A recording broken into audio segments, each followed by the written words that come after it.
Imagine you're a rookie police officer. It's your first day working with one of the most respected detectives in the city. Everyone talks about him like he's a legend. Criminals fear him. Other officers admire him. You believe that by the end of the day, you'll learn what it really means to be a great cop. Sounds exciting, right? But what if, little by little, you start realizing that the man you're supposed to learn from isn't the hero everyone thinks he is? What if every choice he makes pulls you deeper into a world where right and wrong are almost impossible to separate? That's exactly what Training Day is all about, and that's what makes this movie unforgettable, even more than 20 years after it first came out. Released in 2001, Training Day isn't just another police action movie filled with car chases and shootouts. On the surface, it looks like a simple story about a new officer spending one day with his experienced partner. But once the story begins, it quickly becomes something much darker. It turns into a tense battle between honesty and corruption, trust and fear, power and survival. The amazing thing is that almost the entire movie takes place over just one single day. That means every conversation, every decision, and every mistake carries huge weight because there isn't any time to slow down or start over. The movie introduces us to Jake Hoyt, a young police officer who has worked hard to earn a chance to join the elite narcotics unit. Jake believes in the law. He believes good police officers should protect innocent people and arrest criminals by following the rules. He has a wife, a young child, and dreams of building a successful career. His confidence comes from thinking that hard work and honesty are enough to make someone a great officer. He doesn't know that before this day ends, nearly every belief he has about justice will be tested. Then we meet Detective Alonzo Harris, and everything changes. From the moment Alonzo appears on screen, it's clear that he controls every room he walks into. He doesn't need to shout to get attention, but when he does raise his voice, everyone listens. He smiles one moment and threatens someone the next. He jokes with strangers like they're old friends, then suddenly reminds them who's in charge. It's impossible to predict what he'll do next, and that's exactly what makes him so dangerous. Early in the movie, he tells Jake, "This is chess. It ain't checkers." That simple line becomes the heart of the entire story. To Alonzo, every person is just another piece on the board. Every move has a purpose, even if nobody else can see it yet. One of the smartest things the movie does is that it never rushes to tell you whether Alonzo is a hero or a villain. At first, some of his actions even seem reasonable. He tells Jake that life on the streets isn't as clean as police manuals make it sound. According to him, criminals don't play by the rules, so police officers sometimes can't either. That idea sounds believable for a moment, and that's why Jake keeps giving him another chance. The audience does the same. We keep wondering if maybe Alonzo knows something Jake doesn't. Maybe this is simply how undercover narcotics work. Maybe the streets really are different from what most people imagine. But as the hours pass, the truth becomes harder and harder to ignore. Instead of relying only on action scenes, Training Day builds suspense through conversations. Even a simple talk inside a car can feel more stressful than a gunfight. Every word has meaning. Every silence feels uncomfortable. You constantly ask yourself, what is Alonzo really planning? That's one reason why the movie still feels fresh today. It understands that real fear doesn't always come from bullets. Sometimes fear comes from not knowing whether the person sitting beside you is trying to protect you or destroy you. Jake's journey is also something almost anyone can understand. Maybe you've started a new school, a new job, or joined a new team where someone more experienced told you, "This is how things are done."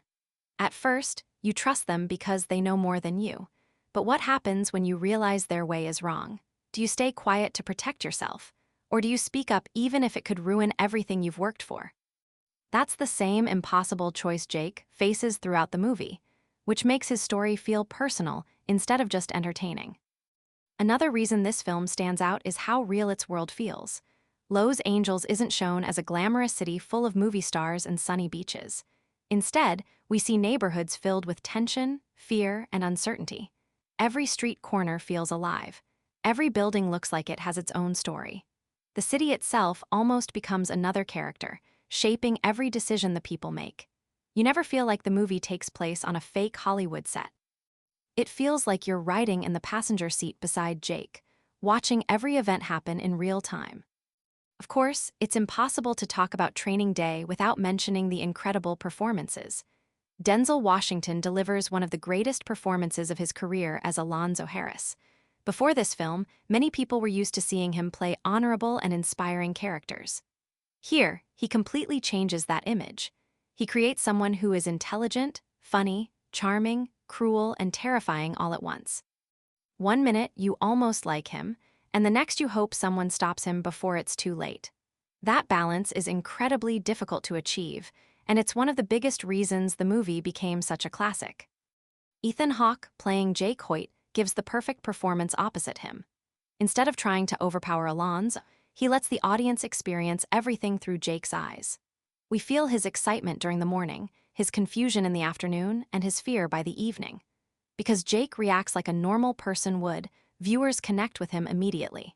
His performance earned widespread praise, and together, the two actors create a relationship that carries the entire movie from beginning to end. The movie was also a major success with audiences and critics. Made with a budget of around $45 million, it earned well over $100 million at the worldwide box office, proving that a smart crime thriller with strong performances could attract viewers without depending only on massive explosions or special effects. Even more importantly, Denzel Washington won the Academy Award for Best Actor for his unforgettable role as Alonzo Harris, while Ethan Hawke received an Academy Award nomination for Best Supporting Actor. Those honors helped cement the film's place among the most respected crime dramas of its era. What makes Training Day special isn't simply that it's exciting. Plenty of movies have exciting action scenes. This one stays with people because it asks uncomfortable questions. Can good people survive in a corrupt system without becoming corrupt themselves? Is doing the right thing always worth the risk? Can power slowly change someone's view of right and wrong until they no longer see any difference? These questions don't disappear when the credits roll. They stay in your mind, making you think about the story long after you've finished watching. As we move through the movie, you'll notice that almost every scene has a hidden purpose. A casual conversation becomes an important clue. A small favor comes back later in a surprising way. A simple decision changes someone's entire future. Nothing feels wasted. That's why Training Day rewards careful viewers. Every time you watch it again, you discover another detail that seemed unimportant the first time, but actually helped build the ending from the very beginning. So, this isn't just the story of a rookie cop learning his job. It's the story of one ordinary man trying to hold on to his values while standing beside someone who believes power is the only rule that matters. It's a movie about choices, consequences, trust, fear, and the thin line between justice and corruption. And by the time this single day finally comes to an end, you'll understand why Training Day is remembered as one of the greatest crime thrillers ever made. To really understand why Training Day became such a powerful movie, we first need to look at the kind of story it belongs to. At first, many people think it's simply a police action film. There are guns, drug dealers, gang members, tense chases, and dangerous streets. But once you spend a little time with the movie, you realize it offers much more than that.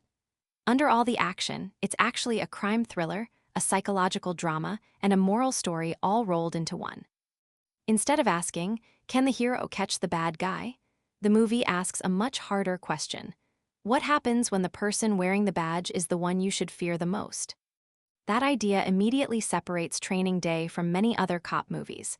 In a lot of police films, the audience knows exactly who the heroes are and who the villains are. The police officers protect people, while the criminals cause trouble. Even when officers break a few rules, it's usually shown as necessary to stop someone even worse. The audience is expected to cheer because the good guys eventually win. Training Day refuses to make things that simple. The movie spends almost its entire running time making you question every decision. Jake Hoyt believes police officers should follow the law, while Detective Alonzo Harris believes results matter more than rules. He thinks fear is more useful than respect. He believes people obey because they're scared, not because they trust authority. As the story moves forward, these two completely different ideas crash into each other again and again, creating tension that never really goes away. This kind of storytelling belongs to a style often called a moral crime thriller.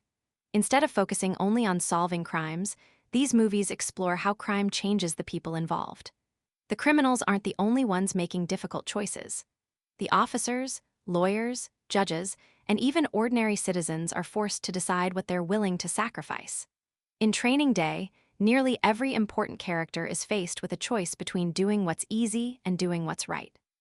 Sometimes those choices happen in loud, dangerous moments. Other times, they're made during quiet conversations that seem harmless until you realize how much they matter. One of the biggest influences on Training Day comes from classic film noir and neo-noir crime stories. Film noir became popular many decades before this movie, especially during the 1940s and 1950s. Those films often showed dark cities, morally broken characters, and heroes who weren't completely innocent. Instead of clean victories, they ended with difficult truths.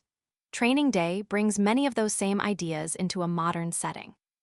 Los Angeles becomes a place filled with danger, hidden deals, and people who wear different faces depending on who's watching. The bright California sunshine is still there, but it doesn't make the world feel safe. In fact, that's one of the movie's cleverest tricks. Most dark crime stories happen at night, but Training Day proves terrible things can happen even in broad daylight. The movie also borrows ideas from classic mentor and student stories, then completely turns them upside down. Normally, when a rookie joins an experienced professional, the older partner teaches valuable lessons. At first, that's exactly what Jake expects. He believes Alonzo will help him become a better detective. Instead, every lesson pushes him further away from the values he believes in. The teacher isn't showing him how to become a better officer. He's testing how much pressure Jake can handle before giving up his own beliefs. This creates one of the movie's strongest emotional hooks. The audience doesn't just wonder whether Jake will survive the day. They wonder whether he'll survive as the same person. Physical danger is everywhere, but losing his sense of right and wrong becomes an even greater threat. That's a much deeper conflict than simply escaping from armed criminals. Another major influence comes from real conversations about policing that were becoming more common before the movie was released. During the late 1990s and early 2000s, public discussions about police corruption, abuse of power, and misconduct received increasing attention. News stories showed that some officers used their authority for personal gain instead of protecting the public. While Training Day tells a fictional story, it taps into those real fears. That's why many viewers felt the movie was believable. They weren't just watching an exciting thriller. They were watching a story that reflected concerns people already had about power and accountability. At the same time, the film never claims every police officer is corrupt. Jake exists as the complete opposite of Alonzo. His presence reminds viewers that honest officers also exist and that doing the right thing often requires far more courage than simply following orders. This balance keeps the movie from becoming one-sided. Instead, it becomes a battle between two very different ideas of justice. The writing also shows influences from stage plays and character-driven dramas. If you pay close attention, you'll notice that some of the most unforgettable scenes involve almost no action at all. Two people sit inside a car, walk down a street, or stand inside a small room talking. Yet those conversations feel more intense than many blockbuster action sequences. That's because every line carries hidden meaning. Alonzo rarely says exactly what he's thinking. Jake constantly tries to understand whether he's being tested, manipulated, or threatened. This verbal chess match becomes one of the movie's greatest strengths. Another interesting influence comes from gangster movies. Alonzo doesn't behave like a traditional detective. In many ways, he acts more like the crime bosses he's supposed to arrest. He collects favors, controls neighborhoods through fear, builds personal relationships with dangerous criminals, and believes reputation is more valuable than official authority. The shocking part is that he uses a police badge to strengthen that power. This combination makes him one of cinema's most unforgettable villains because he doesn't fit into only one category. He's both law enforcement and criminal at the same time. The setting itself plays a huge role in shaping the movie's identity. Los Angeles has appeared in countless crime stories over the years, but Training Day focuses on neighborhoods that many Hollywood films rarely explored with this level of detail. Instead of showing famous tourist locations, the movie takes viewers into communities where every street has its own unwritten rules. Jake quickly learns that knowing the law isn't enough. Understanding the people living there becomes just as important. This realistic approach gives the movie a grounded feeling that makes every encounter more believable. Another reason the film feels so different is its pacing. Many action movies keep throwing explosions and gunfights at the audience every few minutes. Training Day does the opposite. It slowly builds pressure throughout the day. Each uncomfortable meeting, risky decision, and strange conversation adds another layer of tension. Even when nothing violent is happening, you feel like something terrible could happen at any second. By the final act, all that pressure finally explodes, making the climax far more satisfying because the movie earned every emotional moment. The performances also influence how people remember the film. Denzel Washington doesn't play Alonzo as someone who's angry all the time. Instead, he constantly changes his personality depending on who he's talking to. Around Jake, he acts like a confident mentor. Around criminals, he behaves like someone who completely belongs in their world. Around ordinary people, he can appear polite and even friendly. These sudden changes make him impossible to predict. Viewers never know which version of Alonzo they'll see next, and that uncertainty creates suspense in almost every scene. Ethan Hawke's quieter performance provides the perfect contrast. Jake reacts the way many viewers probably would. He starts the day excited, becomes confused as strange situations pile up, and slowly realizes he's trapped in something much bigger than he imagined. Because the audience learns the truth alongside Jake, his perspective keeps the story emotionally grounded. Over the years, Training Day has influenced many later crime dramas and police thrillers. You can see echoes of its mentor versus rookie relationship, morally complicated officers, realistic street settings, and slow-building psychological tension in numerous films and television series that followed. While each tells its own story, many borrow the same idea that the most dangerous enemy isn't always the criminal outside the police car. Sometimes it's the person sitting in the driver's seat. In the end, Training Day stands out because it blends several genres into one unforgettable experience. It's an action movie that doesn't rely only on action. It's a crime story that cares more about people than gunfights. It's a psychological thriller that creates fear through conversation as much as violence. And it's a moral drama that asks difficult questions without giving easy answers. By mixing all these influences together, the film created something that still feels powerful today, proving that the strongest crime stories aren't always about catching criminals. They're about deciding what kind of person you're willing to become when nobody is watching. One of the biggest reasons Training Day still feels fresh today is that it wasn't built around huge action scenes or expensive special effects. The heart of the movie was always its story. Long before cameras started rolling, the filmmakers knew that if the writing wasn't believable, the entire film would fall apart. After all, the movie spends most of its time with two people talking, driving, arguing, and making difficult choices. If those moments didn't feel real, no amount of action could save the film. The screenplay was written by David Ayer, and this project became one of the first major signs that he had a unique way of telling crime stories. Instead of writing about police officers as perfect heroes or criminals as simple villains, Ayer preferred characters who lived somewhere in the middle. His stories often explored people who made bad decisions, struggled with loyalty, and tried to survive in environments where right and wrong were constantly mixed together. That approach became one of his trademarks, and Training Day is one of the clearest examples of it. Before writing the screenplay, Ayer drew inspiration from stories about real police work and the complicated relationship between officers and the neighborhoods they patrolled. Rather than creating a fantasy version of Los Angeles, he wanted the city to feel lived in. Every neighborhood, every street, and every conversation needed to sound like it belonged there. That's why the dialogue doesn't feel polished or overly dramatic. Characters interrupt each other, joke around, argue, and switch between friendly and threatening without warning. It feels much closer to the way real people speak than the carefully planned conversations found in many Hollywood movies. One of the smartest writing decisions was making the entire story happen over a single day. That idea immediately gave the screenplay a natural sense of urgency. Jake Hoyt doesn't have weeks or months to figure out who Alonzo Harris really is. He has only a few hours. Every mistake matters because there isn't enough time to recover before the next challenge arrives. As viewers, We experience everything almost in real time, which makes us feel trapped alongside Jake. We don't get a break, and neither does he. The script also avoids spending too much time explaining everyone's background. Instead of long flashbacks, the writers reveal information through conversations and behavior. We quickly understand that Jake is ambitious because of the way he speaks about joining the narcotics unit. We realize Alonzo is respected because almost everyone recognizes him before he even introduces himself. We learn that people fear him not because someone tells us, but because we watch how others react when he enters a room.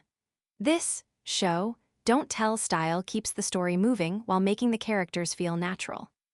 Another brilliant part of the screenplay is how it slowly changes the audience's opinion of Alonzo. During the opening scenes, he doesn't immediately look like a monster. In fact, some of his advice almost sounds reasonable. He tells Jake that life on the streets is different from what police books teach. At first, viewers might even think he's simply trying to prepare the rookie for reality. This slow approach makes the later revelations much more powerful because the audience discovers the truth step by step instead of all at once.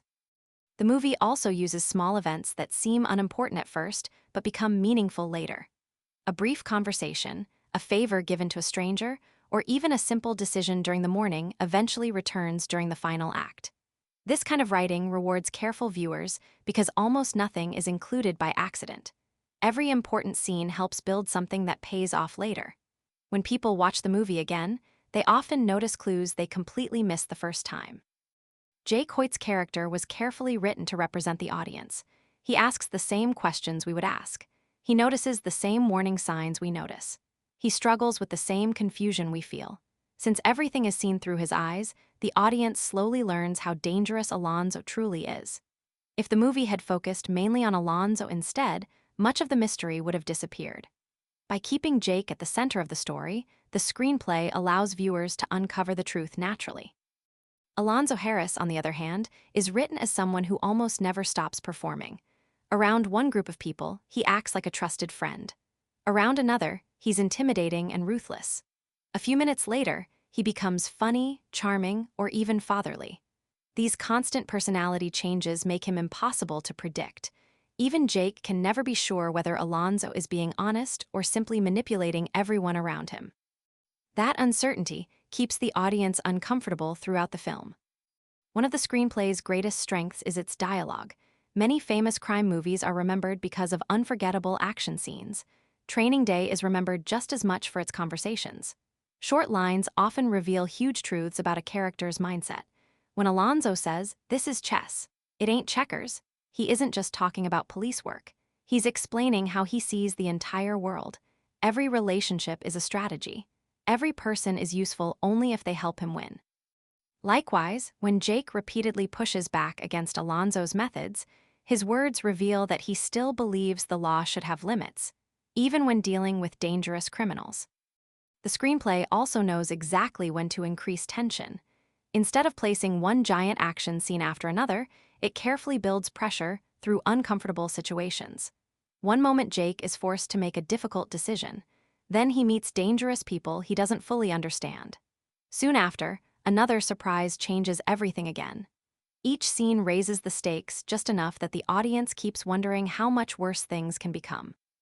By the time the final confrontation arrives, the tension has been building for so long that every decision feels incredibly important. Humor is another writing tool that often goes unnoticed. Even during serious moments, characters occasionally joke with one another. These lighter exchanges make the conversations feel authentic because real people don't speak dramatically every second of the day. More importantly, Alonzo often uses humor to lower people's guard before suddenly becoming threatening. This unexpected shift makes him even more unsettling because nobody knows which version of him will appear next. The script also spends time exploring power instead of simply showing violence. Alonzo rarely needs to use force immediately because his reputation often does the work for him. People obey him because they believe resisting could make their situation much worse. This idea makes the movie psychologically intense. Fear isn't created only by guns. It's created by influence, manipulation, and uncertainty. That focus gives Training Day much more depth than a typical action thriller. As the screenplay developed, the filmmakers understood that casting would be just as important as the writing itself. The role of Alonzo required an actor who could be charming enough to earn trust and frightening enough to destroy it moments later. Denzel Washington brought exactly that balance. His performance added layers that were already present in the script, making Alonzo feel intelligent, unpredictable, and terrifying without turning him into a cartoon villain. Ethan Hawke's portrayal of Jake also strengthened the screenplay. Jake wasn't written as an action hero who always has the perfect answer. He's inexperienced, nervous, and constantly trying to understand what's happening around him. Hawke leaned into those qualities, making Jake relatable instead of unrealistically fearless. That decision helped audiences connect emotionally with the story because Jake reacts much like an ordinary person would under extreme pressure. Another reason the screenplay has remained popular is that it doesn't rely on trends that quickly become outdated. While the movie reflects concerns about police corruption and abuse of power, its central conflict is universal. Every generation understands the challenge of standing up to someone powerful when doing the right thing could cost everything. That timeless struggle keeps the story relevant long after its release. By the time the script was finished, it had become much more than a simple cop versus criminal story. It was a character study, a psychological battle, and a moral test wrapped inside a crime thriller. The writing trusted audiences to pay attention, notice small details, and think about difficult questions instead of handing out easy answers. That's why Training Day continues to be discussed, analyzed, and remembered years later.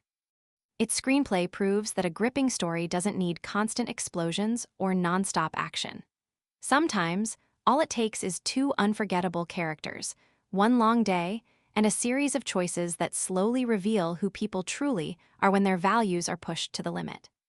When people talk about Training Day, the first things that usually come up are Denzel Washington's unforgettable performance and the intense story. But there's another reason the movie works so well, and that's the direction. A great script can lose its impact if it's handled the wrong way. In this case, director Antoine Fuqua understood exactly what kind of movie he wanted to make. Instead of turning the film into a loud action blockbuster, he focused on creating a world that felt tense, believable, and unpredictable from beginning to end. His goal wasn't simply to entertain the audience with explosions and shootouts.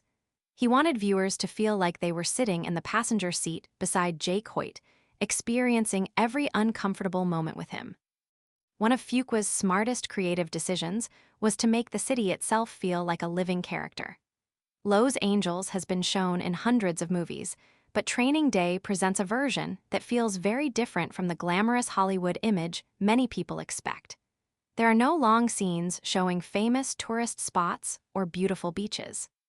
Instead, the camera takes us into neighborhoods filled with small houses, narrow streets, busy intersections, corner stores, apartment buildings, and places where tension seems to exist around every corner. This choice immediately grounds the story in reality. It feels less like a movie set and more like a real city where ordinary people are living their lives while dangerous situations unfold around them. Fuqua also understood that suspense doesn't always come from action. In many crime films, directors rely on constant gunfights, car chases, or explosions to keep audiences interested. Training Day takes the opposite approach. Some of the most stressful scenes involve nothing more than two people talking inside a car. The camera stays close to the actors, allowing viewers to study every facial expression, every pause, and every small change in tone. A simple smile from Alonzo can suddenly feel threatening. A brief silence can become more uncomfortable than a room full of gunfire. This careful control of tension is one of the film's greatest achievements. Another important part of Fuqua's creative vision was keeping the audience connected to Jake Hoyt. Even though Alonzo Harris is the most unforgettable character, the story is experienced mainly through Jake's point of view. We learn information when he learns it. We become suspicious when he becomes suspicious. We feel trapped because he feels trapped. By limiting what the audience knows, the director creates constant uncertainty. We are never completely sure what Alonzo is planning next, and that uncertainty keeps the film exciting from beginning to end. The pacing of the movie is another example of careful direction. The first part of the day moves almost casually. Jake meets Alonzo, gets into the car, and believes he's beginning a normal training session. At first, everything seems strange but manageable. Then little by little, the situations become more uncomfortable. Every stop introduces a new problem. Every conversation reveals another piece of Alonzo's personality.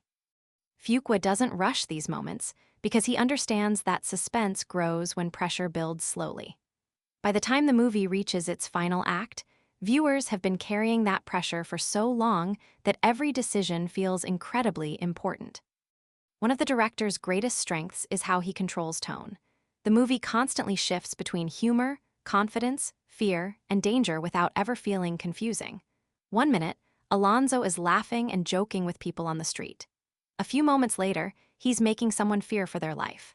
These sudden emotional changes make the audience feel just as uncertain as Jake. Since we never know which version of Alonzo will appear next, every encounter carries an invisible layer of tension. Fuqua also pays close attention to how power is shown on screen. Alonzo doesn't always need to wave a gun or shout at people.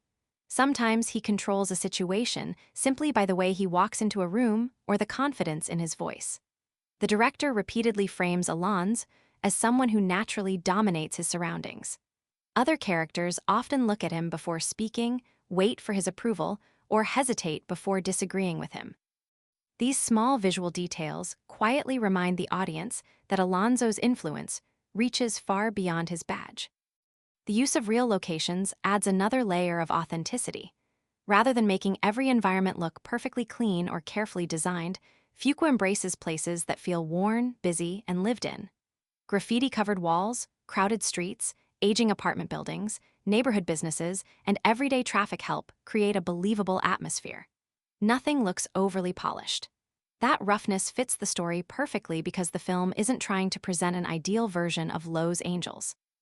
It's showing a world where people survive day by day, often dealing with difficult choices and dangerous situations. The director also understands the importance of silence. Many modern action films fill nearly every second with music or loud sound effects.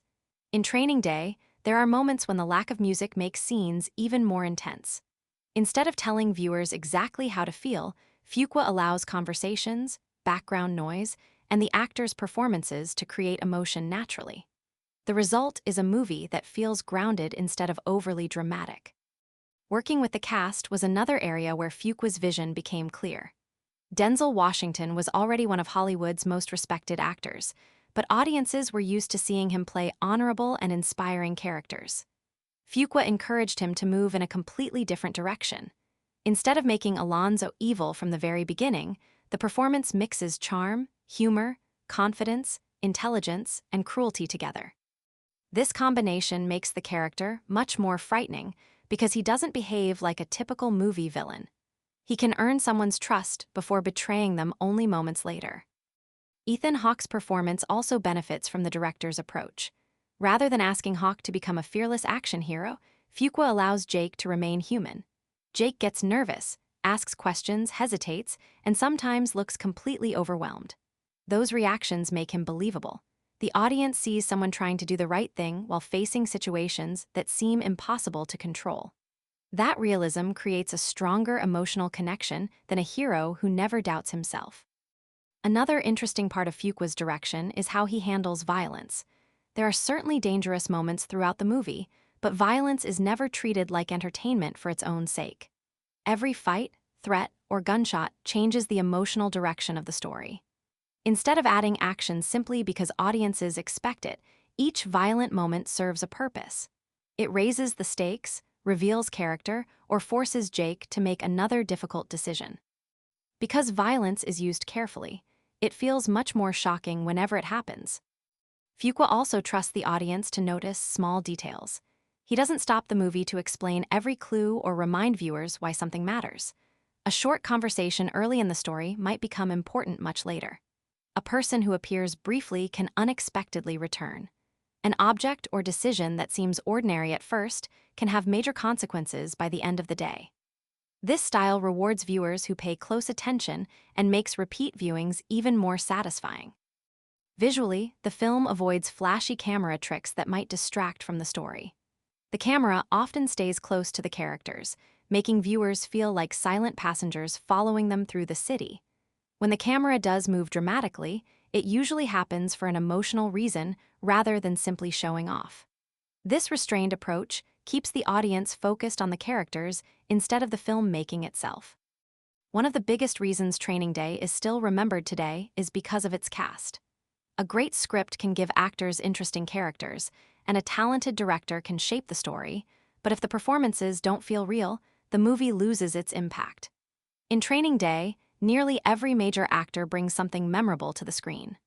The result is a film where the characters feel like real people instead of fictional movie figures. Even after more than 2 decades, audiences still talk about the performances almost as much as they talk about the story itself. Let's start with the man who completely owns the screen whenever he appears, Denzel Washington as Detective Alonzo Harris. Before Training Day, Denzel Washington was already one of Hollywood's most respected actors. Many viewers knew him for playing honest, inspiring, and heroic characters. Because of that reputation, audiences walked into the theater expecting another strong but honorable performance. Instead, they got something completely different. From the moment Alonzo Harris appears, Denzel creates a character who is impossible to ignore. He doesn't introduce Alonzo as someone who is obviously evil. Instead, he lets the audience slowly discover who this man really is. At first, Alonzo is confident, funny, and even charming. He jokes with Jake, talks about police work like a seasoned professional, and acts as if he's simply trying to prepare a rookie for the harsh realities of life on the streets. That first impression is incredibly important. If Alonzo had looked like a villain from the beginning, the story wouldn't have been nearly as effective. Instead, Denzel makes viewers wonder, maybe this guy really knows what he's talking about. That small feeling of trust makes the later moments far more shocking. One of Denzel's greatest strengths in this role is how quickly he changes emotions. In one scene, he's smiling and making everyone laugh. A few seconds later, his face becomes cold, and the atmosphere changes instantly. He doesn't need to shout to make people nervous. Sometimes, a simple look or a quiet sentence is enough to make both Jake and the audience uncomfortable. This ability to switch between kindness and intimidation makes Alonzo one of the most unpredictable characters in crime movie history. His body language deserves just as much praise as his dialogue. Notice how confidently he walks through dangerous neighborhoods. He rarely looks nervous. He speaks to drug dealers, gang members, and ordinary citizens with the same calm attitude. It's as if he believes every street belongs to him. That confidence isn't accidental.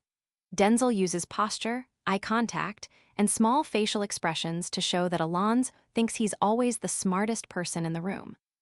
Even the way he sits inside the car tells us something about his character. He's relaxed, comfortable, and completely in control, while Jake often looks tense and unsure. Without saying a word, both actors help us understand the power difference between them. Then there are Alonzo's unforgettable lines. One of the most famous is, "This is chess, it ain't checkers." It's a simple sentence, but Denzel delivers it with complete confidence. He's not just talking about police work, he's explaining how he sees the entire world. Every person is a piece on the board. Every conversation has a purpose. Every decision is part of a larger plan. Another unforgettable moment comes when Alonzo proudly declares, "King Kong ain't got nothing on me." That line has become one of the most quoted moments in movie history. It's loud, emotional, and perfectly captures the character's massive ego. Even people who haven't seen Training Day often recognize that quote because it became such an iconic part of popular culture. Denzel's performance was praised by critics around the world, and the recognition didn't stop there. He won the Academy Award for Best Actor, making this one of the most celebrated performances of his career. Many people still consider Alonzo Harris one of the greatest movie villains ever created, not because he's constantly violent, but because he feels frighteningly believable. Now let's talk about Ethan Hawke as Officer Jake Hoyt. Playing opposite Denzel Washington could easily have been overwhelming, but Ethan Hawke makes a smart choice. Instead of trying to compete with Alonzo's loud personality, he gives Jake a quieter, more realistic presence. Jake isn't written as an action hero. He's a young officer trying to impress his new partner while also figuring out whether that partner can actually be trusted. Hawk captures this uncertainty perfectly. His facial expressions often tell the audience exactly what he's thinking without needing long speeches. Early in the movie, Jake looks excited. Then he becomes confused. Later, he becomes nervous. Eventually, he realizes he's trapped inside a situation much bigger than he expected. Watching these emotional changes happen naturally is one of the reasons audiences connect with Jake so easily. Ethan Hawke also deserves credit for making Jake feel like an ordinary person instead of a superhero. When dangerous situations appear, he reacts the way many real people probably would. He hesitates. He asks questions. He looks frightened. He makes mistakes. Those qualities make him relatable because viewers can imagine themselves reacting in similar ways. The chemistry between Denzel Washington and Ethan Hawke is another major reason the movie succeeds. Almost every important scene depends on their relationship. At first, Jake respects Alonzo. Then he questions him. Soon he fears him. Finally, he understands exactly who he's dealing with. Because both actors completely believe in their characters, every conversation feels genuine. Sometimes they're almost friendly. Other times, they seem ready to fight each other. Those changing emotions keep the audience interested throughout the film. Ethan Hawke's work was recognized with an Academy Award nomination for Best Supporting Actor. Even though Denzel received most of the attention, Hawke's performance is equally important because without a believable Jake, Alonzo wouldn't seem nearly as dangerous. The supporting cast also deserves plenty of appreciation. Scott Glenn appears as Roger, a character whose calm personality hides important layers beneath the surface. Glenn gives the role a quiet confidence that makes every scene feel meaningful, even when he isn't speaking very much. Cliff Curtis plays Smiley, one of the people Jake meets during his difficult day. Curtis brings warmth, humor, and unpredictability to the role, making Smiley feel like a real person rather than a simple side character. His conversations add personality to the world while also reminding viewers that danger can exist even during seemingly relaxed moments. Dr. Dre appears as Paul, showing a surprisingly natural screen presence. His performance fits smoothly into the movie's realistic environment, proving that he could hold his own alongside experienced actors. Snoop Dogg also makes a memorable appearance as Blue. Although his role isn't huge, his natural confidence matches the atmosphere of the streets shown throughout the film. His casting helps make the world feel authentic because he doesn't appear to be forcing the performance. Eva Mendes, playing Sarah, has limited screen time but still leaves an impression. Through her interactions with Alonzo, viewers learn more about his personal life and the complicated relationships surrounding him. Even short appearances like hers help make the characters feel connected to a larger world beyond the main story. Another impressive part of the casting is that many supporting actors look and sound like they truly belong in the neighborhoods where the story takes place. Instead of filling every role with glamorous Hollywood faces, the filmmakers chose performers who added authenticity to the environment. This decision makes the streets, homes, and conversations feel much more believable. One interesting detail is how differently each actor approaches their role. Denzel fills every scene with energy and unpredictability. Ethan Hawke stays grounded and emotionally honest. Scott Glenn relies on quiet confidence. Cliff Curtis mixes humor with tension. These contrasting acting styles somehow fit together perfectly, creating a world that feels rich and unpredictable. The casting choices also support the movie's central themes. Jake represents honesty and hope. Alonzo represents corruption and unchecked power. The supporting characters exist somewhere between those two extremes, showing that people are rarely completely good or completely bad. This balance gives the story emotional depth and makes every interaction more interesting. Looking back today, it's hard to imagine anyone else playing Alonzo Harris. Denzel Washington transformed what could have been a standard villain into one of cinema's most unforgettable characters.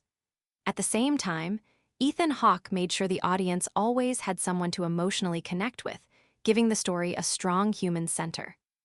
In the end, Training Day proves that great casting isn't just about hiring famous actors. It's about finding people who fully understand their characters and bring them to life in believable ways. Every major performance adds another layer to the story, making the movie feel real, intense, and emotionally powerful. That's why, years after its release, the performances remain one of the first things people mention whenever Training Day is discussed.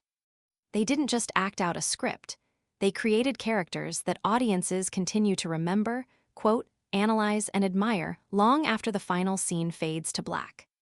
At the heart of Training Day is Officer Jake Hoyt, the character through whose eyes we experience almost the entire story. Even though Detective Alonzo Harris often steals the spotlight with his larger-than-life personality, Jake is actually the emotional center of the movie. Every surprise, every dangerous situation, and every shocking discovery hits us because we experience it alongside him. If Jake wasn't written so well, the movie wouldn't have nearly the same impact. When we first meet Jake Hoyt, he seems like the kind of police officer every department would want. He's young, hardworking, respectful, and determined to build a successful career. He has already proven himself as a patrol officer, and now he has the opportunity to join the elite narcotics division. For Jake, this isn't just another assignment. It's the chance to achieve one of his biggest career goals. Right from the beginning, it's easy to understand why Jake is excited. He believes that if he performs well during this single day, he'll earn a permanent place in one of the most respected units in the city. He has confidence in his abilities, but he's also humble enough to know he still has a lot to learn. That balance immediately makes him relatable. He isn't arrogant, and he isn't trying to prove that he's better than everyone else. He's simply hoping to impress the person assigned to evaluate him. That person, of course, is Detective Alonzo Harris. At first, Jake sees Alonzo exactly the way many people would. He's experienced, respected, confident, and clearly knows how the streets work. Jake expects to spend the day learning valuable lessons from a veteran officer. He probably imagines conversations about investigation techniques, handling dangerous situations, and understanding criminal behavior. Instead, he walks into something completely different. One of Jake's strongest personality traits is his belief in rules and fairness. He genuinely believes that police officers should protect innocent people while following the law themselves. To Jake, wearing the badge isn't just a job, it's a responsibility. He wants to make neighborhoods safer without becoming the kind of person criminals fear for the wrong reasons.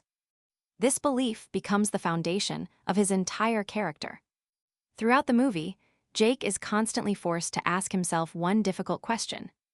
How much am I willing to compromise to get what I want? That question becomes more important with every passing hour. Early in the story, Alonzo begins testing Jake in small ways. Sometimes he pressures him into making uncomfortable decisions. Other times he presents questionable actions as if they're completely normal.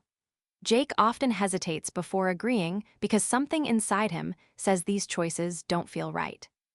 Those moments are incredibly important. A weaker character might immediately accept everything Alonzo says simply because he's the senior officer. Jake doesn't. He listens, observes, questions, and struggles internally. Even when he goes along with certain situations, you can see from his expressions that he's uncomfortable. Ethan Hawke does an excellent job showing this inner conflict without needing long speeches. One of Jake's greatest strengths is that he never stops thinking. Instead of blindly following orders, he constantly tries to understand why things are happening. He notices details. He watches how Alonzo treats different people.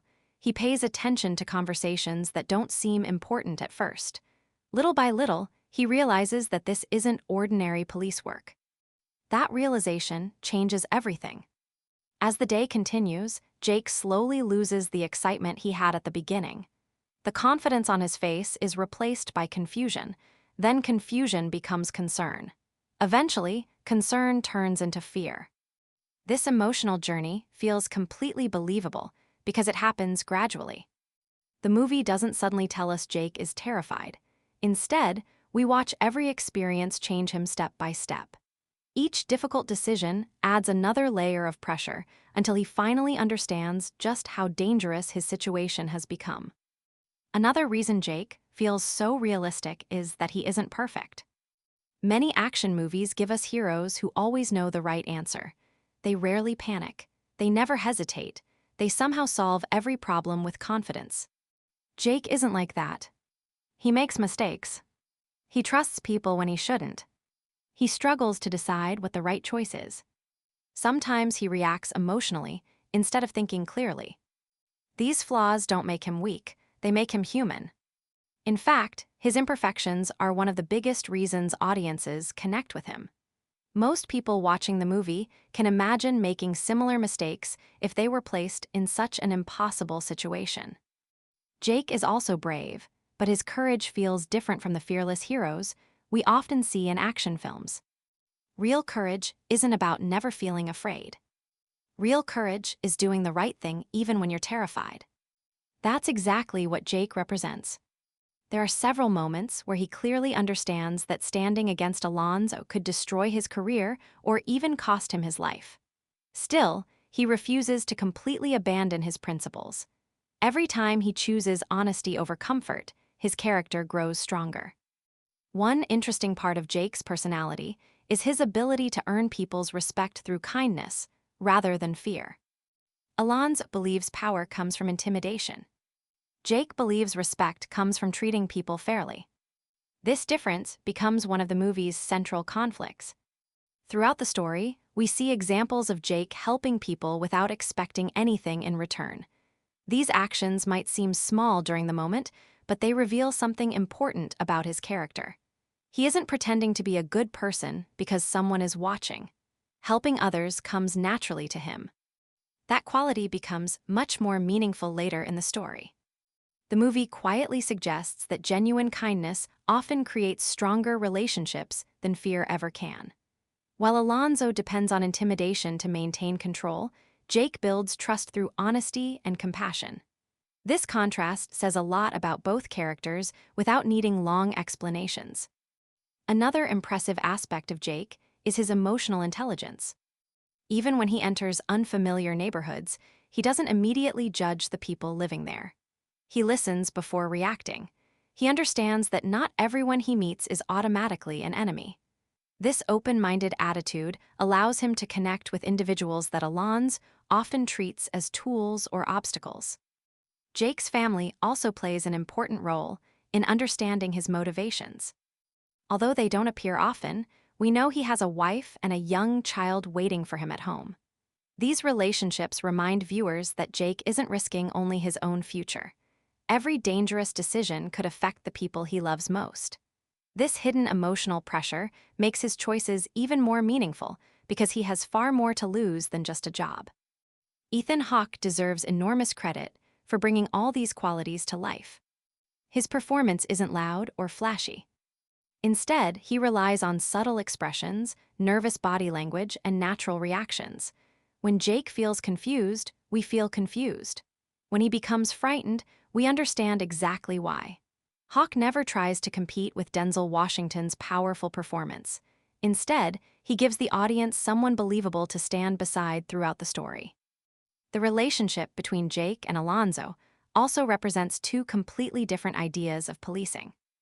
Jake believes the badge should stand for justice. Alonzo believes the badge gives him power. Jake wants to serve the community. Alonzo wants the community to serve him. As these opposing beliefs clash throughout the day, Jake slowly realizes that becoming a great officer isn't about earning Alonzo's approval. It's about deciding what kind of person he wants to be. This realization marks the biggest turning point in his character arc. By the end of the movie, Jake is no longer the inexperienced rookie we met in the opening scenes. He has seen corruption from the inside. He has witnessed how easily power can be abused.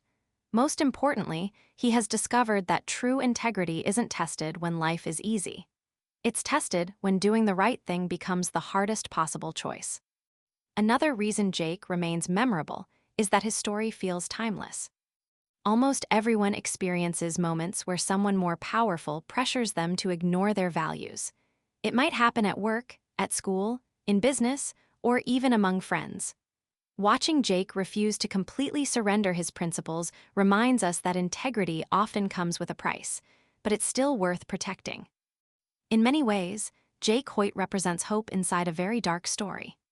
He proves that corruption doesn't have to spread to everyone it touches.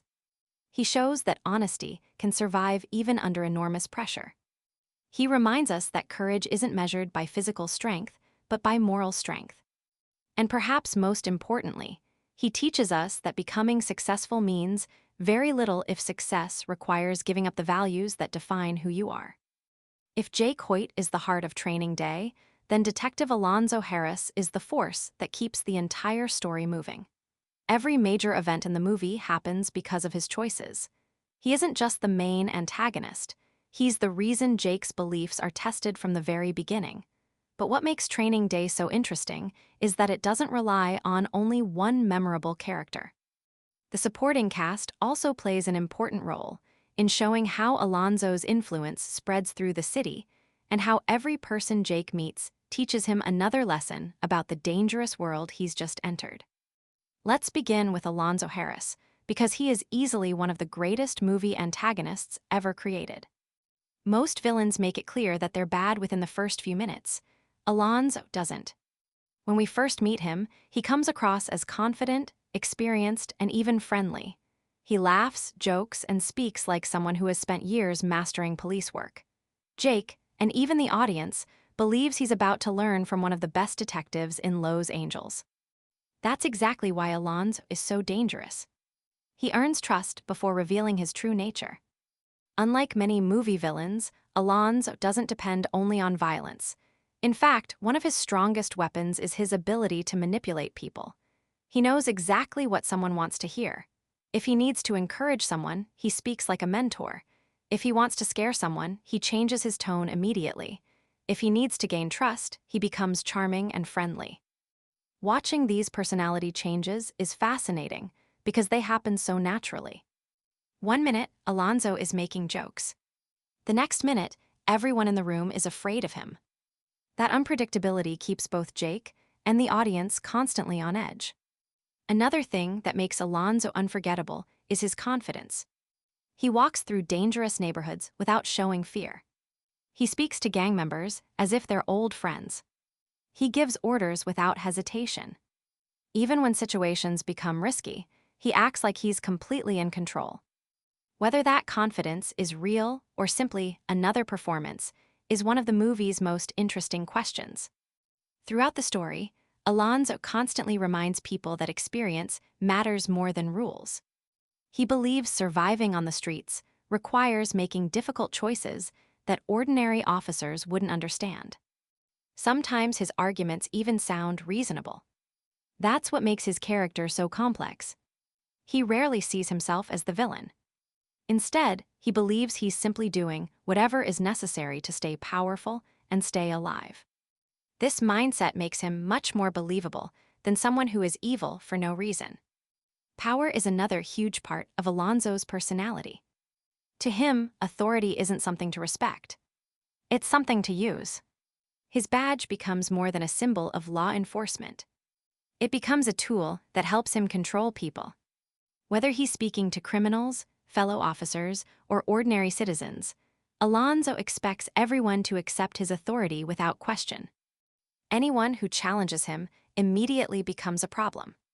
One of the smartest parts of the movie is that Alonzo isn't portrayed as fearless all the time.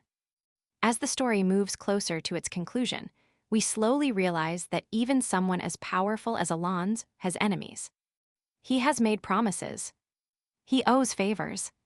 He has crossed dangerous people.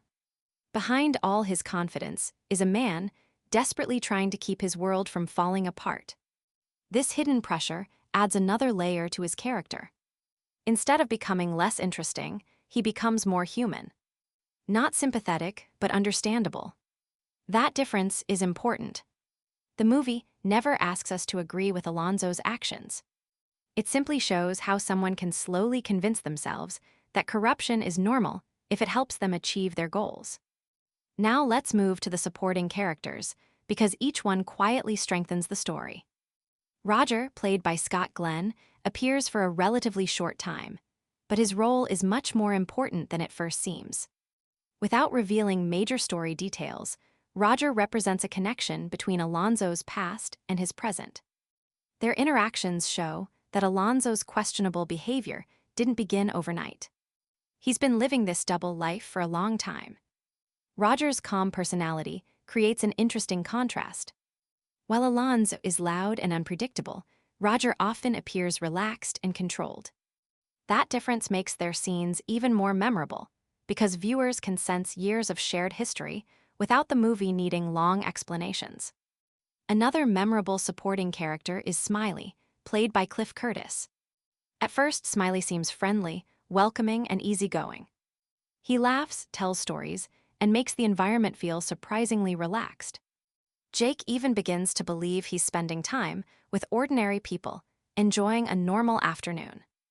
But just like many things in Training Day, appearances can be misleading. Smiley's role reminds viewers that danger doesn't always announce itself. Sometimes it hides behind a smile. Curtis gives the character enough warmth that audiences feel comfortable around him before realizing the situation is far more complicated than it first appeared. This emotional shift perfectly matches the movie's overall style. Another important supporting character is Sarah, played by Eva Mendes. Although her screen time is limited, her presence reveals another side of Alonzo's personal life.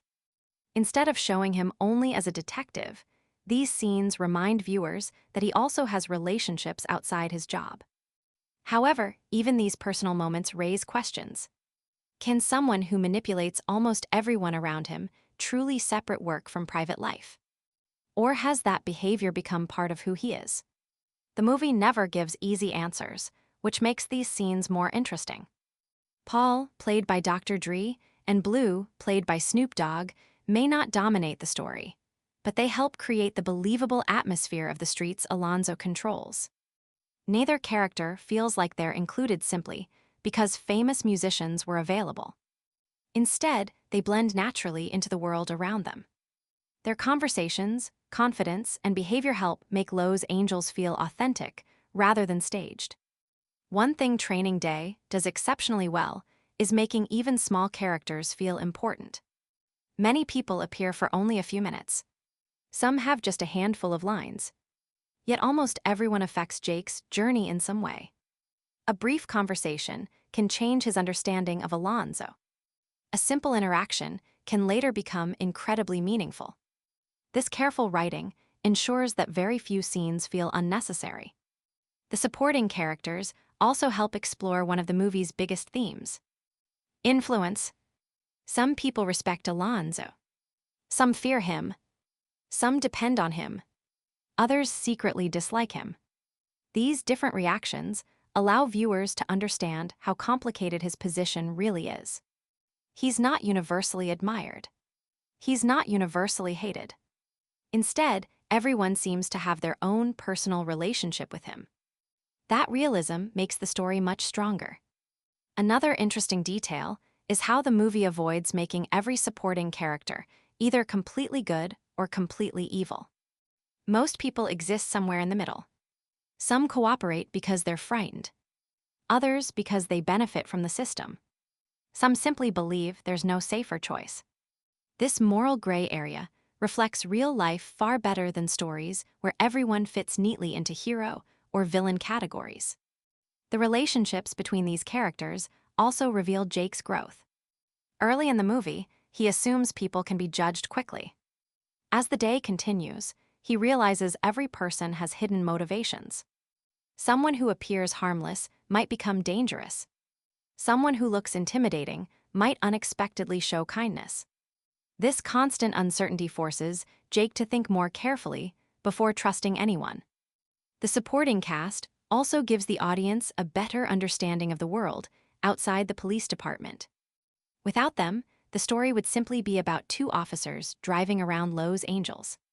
Instead, we meet people from different neighborhoods, backgrounds, and lifestyles. Each encounter expands the world, making it feel alive rather than limited to the main characters. Another reason these performances work so well is that nobody seems like they're trying to steal attention from the leads. Every actor understands their role within the larger story. Some provide tension. Others add humor. Some create mystery. Others quietly move the plot forward. Together, they create a believable community, connected through Alonzo's influence. Looking back, it's remarkable how many memorable characters fit into a story that takes place over just one day. That's a credit to both the screenplay and the performances. Instead of introducing characters only to fill screen time, each one teaches Jake and the audience something important about trust, corruption, fear, loyalty, or survival. By the end of the movie, it's clear that Alonzo Harris isn't dangerous simply because he carries a gun or a badge. He's dangerous because he understands people. He knows how to manipulate their fears, their ambitions, and their weaknesses. At the same time, the supporting characters remind us that no one exists in isolation. Every choice Alonzo makes affects dozens of lives around him, while every person Jake meets helps shape the officer he eventually becomes. One of the biggest reasons Training Day feels so real is because of its setting. Some movies use the location as nothing more than a background for the story, but this film does something completely different. Here, Los Angeles isn't just the place where the events happen. It feels like a living, breathing character that shapes every decision, every conversation, and every danger Jake Hoyt faces. From the moment he gets into Alonzo Harris's car, the city becomes his classroom. Every neighborhood teaches him something new, and every stop changes the way he sees both police work and the people around him. Most people think of Los Angeles as a city of movie stars, palm trees, luxury cars, and beautiful beaches. That's the version Hollywood has shown for decades. But Training Day takes us somewhere very different. Instead of focusing on famous landmarks or expensive neighborhoods, the movie spends most of its time in ordinary communities where people live their daily lives. We see apartment buildings, corner stores, small houses, crowded streets, basketball courts, and neighborhoods that feel busy from morning until night. This choice immediately gives the movie a grounded feeling. It doesn't look like a fantasy version of Los Angeles. It looks like a city filled with real people dealing with real problems. One of the smartest creative decisions was filming in actual neighborhoods instead of making everything look polished inside a studio. When Jake and Alonzo drive through the streets, the surroundings feel natural. Cars are parked along the roads. Children play outside. People gather on sidewalks, talk to neighbors, and watch everything happening around them. These details may seem small, but together they create a world that feels authentic. As a viewer, you don't feel like you're watching actors standing on carefully built movie sets. You feel like you're riding through a real city. The movie also does an excellent job showing that every neighborhood has its own personality. Some places feel calm, while others immediately make Jake uncomfortable. Certain streets are full of activity, while others seem strangely quiet. Alonzo moves through these different areas with complete confidence, almost as if he knows every person and every corner. Jake, on the other hand, is constantly trying to understand where he is and what the unwritten rules are. This contrast tells us a lot about both characters without needing long explanations. Another interesting part of the world building is how the film presents the relationship between the police and the community. In many action movies, officers arrive, solve the problem, and leave. Training Day paints a much more complicated picture. The people living in these neighborhoods know who Alonzo is. Some greet him with respect. Others seem nervous around him. A few appear to trust him, while others clearly do not. These different reactions suggest years of history between the detective and the people he deals with. The movie never stops to explain every relationship, but you can feel that they exist, making the world seem much larger than what we see on screen. Time also plays an important role in shaping the setting. The entire story takes place during a single day, and that's a brilliant choice. We watch the city slowly change from morning to afternoon and finally into the night. Early in the day, everything feels ordinary. The sunlight gives Jake confidence because it looks like a normal workday. As the hours pass, however, that sense of safety slowly disappears. By evening, the same streets feel completely different. Darkness doesn't create the danger by itself, but it increases the tension that has been building all day. This gradual change in atmosphere helps the audience feel the growing pressure alongside Jake. One thing that makes the world feel believable is that danger isn't everywhere all the time. There are quiet moments where people are simply living their lives. Families sit outside their homes. Kids ride bicycles. Store owners take care of customers. Neighbors chat with one another. These peaceful scenes are important because they remind us that these communities are more than just crime scenes. They are places where ordinary people live, work, and raise families. By including these everyday moments, the movie avoids turning the neighborhoods into one-dimensional settings filled only with violence. The streets themselves almost seem to have their own rules. Jake quickly realizes that understanding the law isn't enough. He also has to understand the people. Alonzo often speaks to residents differently depending on who they are. He knows when to act friendly, when to be serious, and when to show authority. Whether those methods are right or wrong is another question, but it's clear that he has spent years building connections across the city. This network of relationships makes Los Angeles feel like a place where everyone knows someone, and every action can have unexpected consequences later. Cars are another important part of the movie's world-building. Since Jake and Alonzo spend much of the day driving, the vehicle becomes almost like a second setting. It's where lessons are taught, arguments happen, plans are made, and secrets are revealed. The car is one of the few places where Jake and Alonzo are often alone together, which allows the audience to focus completely on their conversations. Some of the most intense scenes in the film happen without anyone leaving their seats. That shows how well the movie uses limited spaces to create tension. The film also avoids making the city feel too large or too small. Even though Los Angeles is enormous, the story creates the feeling that every location is somehow connected. A person Jake meets in one neighborhood might unexpectedly matter later. A simple decision made during the morning can influence events in a completely different part of the city by the evening. This connected structure makes the world feel carefully designed instead of random. Another strength of the setting is how naturally different cultures and communities appear throughout the movie. The film doesn't stop to explain every background or tradition. Instead, it simply lets the audience observe the diversity of the city through conversations, local businesses, music, clothing, and daily life. This approach feels respectful because it treats these communities as normal parts of Los Angeles rather than unusual places that need special attention. By the end of the film, Los Angeles feels completely different from the city Jake imagined at the beginning of the day. He started his journey expecting to learn police procedures. Instead, he discovered a complicated world where trust is fragile, power changes people, and every street has its own unwritten rules. The city itself becomes one of his greatest teachers, showing him lessons that no classroom or police manual ever could. In the end, Training Day succeeds because its world feels real. The neighborhoods, streets, homes, businesses, and people all work together to create an environment that is believable and emotionally engaging. The setting isn't just a backdrop for action. It shapes the characters, influences their decisions, and constantly reminds us that every choice has consequences. That's why the world of Training Day continues to feel authentic even years after its release. It isn't simply a place where the story happens. It's one of the story's most important characters. Every great story begins by asking an important question. In Training Day, that question isn't, will the hero catch the bad guy? Instead, it's much more personal. Can an honest man stay honest when every person around him tells him to stop following the rules? That question begins to take shape from the very first scenes of the movie.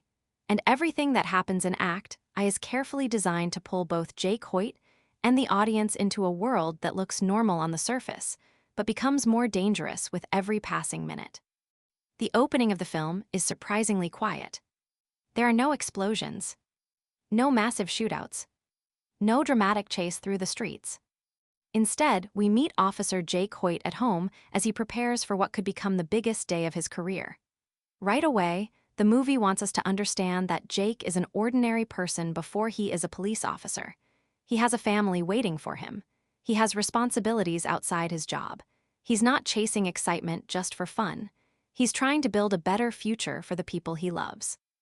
This simple beginning is important because it immediately gives Jake something to lose.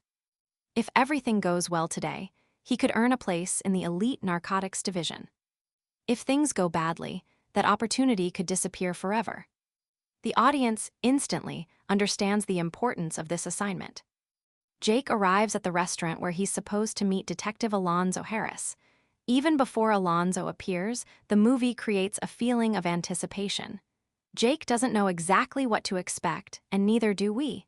He's heard stories about Alonzo's reputation. He's experienced. He's respected. He's considered one of the best detectives in Los Angeles. Naturally, Jake wants to impress him. Then Alonzo finally arrives. One of the smartest things about this introduction is how ordinary it feels. Alonzo doesn't make a dramatic entrance with loud music or flashy action. Instead, he walks in confidently, carrying himself like someone completely comfortable in every situation. He immediately takes control of the conversation without making it obvious. His confidence is natural rather than forced. At first, he even seems friendly. He jokes. He smiles. He asks questions. He studies Jake carefully. The audience probably thinks exactly what Jake is thinking. This guy seems tough, but maybe he's exactly the mentor Jake needs.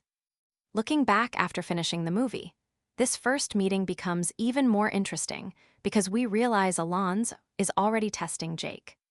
Almost every question he asks has a hidden purpose. He's not simply making conversation. He's trying to figure out what kind of man Jake really is. Can he be influenced? Will he obey orders? How far is he willing to go? Jake doesn't recognize the test because he believes this is simply part of a normal interview.